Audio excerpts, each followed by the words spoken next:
கனவில் ஒருத்தியை கண்டு கேட்டு உண்டு உயிர்த்து இன்புற்று புணர்தலை தன் இன்னுயிர் பாங்கனுக்கு இனிமையாய் தலைமகள் கூறுவது எவ்வகை சிற்றிலக்கியம்? அனுராக மாலை. நவமணி மாலை என்னும் சிற்றிலக்கியத்தில் முதலில் வெளிவந்த நூல் எது?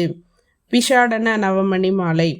அபிராம பண்டிதர் தமிழ் இசையை கற்று தானே சொந்தமாக இயற்றிய நூல் எது? கர்ணாமிருத சாகர திரட்டு.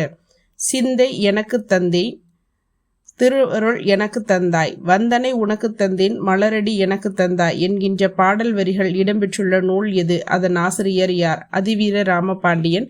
இயற்றியவர் திருக்கருவை பதிற்றுப்பத்தந்தாதி. இயற்றியது. ஞானபோதினி என்ற இதழை நடத்தியவர் யார்? பரதிமார் கலைஞர்.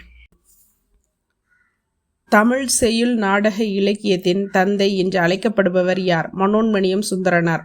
பாண்டிய மன்னன் அரிகேசரி பராங்குசனை சமயத்திலிருந்து சைவத்துக்கு மாற்றியவர் யார்? சம்பந்தன். பலே பாண்டியா, நீ ஒரு புலவன், ஐயமில்லை என்று பாரதியார் யாரிடம் கூறினார்? நாமக்கல் கவிஞர் வே. ராமலிங்கனார். அவர் கோட்டை, நான் பேட்டை என்று பட்டுக்கோட்டை கல்யாண சுந்தரத்தை வேடிக்கையாக கூறியவர் யார்? நுடுமலை நாராயண கவி. மரணம் முற்றுப்புள்ளி அல்ல என்ற கட்டுரை நூலின் ஆசிரியர் யார்? அப்துல் ரஹ்மான். பேனாக்கள் உங்கள் கிரீடங்களை கலட்டிவிட்டு தலை குனியுங்கள், நீங்கள் இருப்பது தாள்களுக்காக பைகளுக்காக அல்ல என்ற கவிதை வரிகளின் ஆசிரியர் யார்? அப்துல் ரஹ்மான். சைவ சாத்திரங்கள் மொத்தம் எத்தனை? அதில் தலையானது எது? மொத்தம் 14. அதில் தலைமையானது சிவஞான வேதம். அவ்வை டி.கே. சண்முகம் அவர்களுக்கு அவ்வை என்ற பட்டத்தை வழங்கியவர் யார்?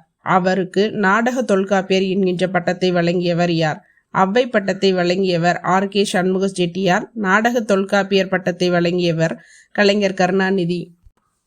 கூட்டுறவில் சேருங்கள், கூடி வாழ்ந்து பழகுங்கள் என்ற கவிதை வரிகளுக்கு சொந்தக்காரர் யார்? நாமக்கல் கவிஞர் வே. ராமலிங்கனார்.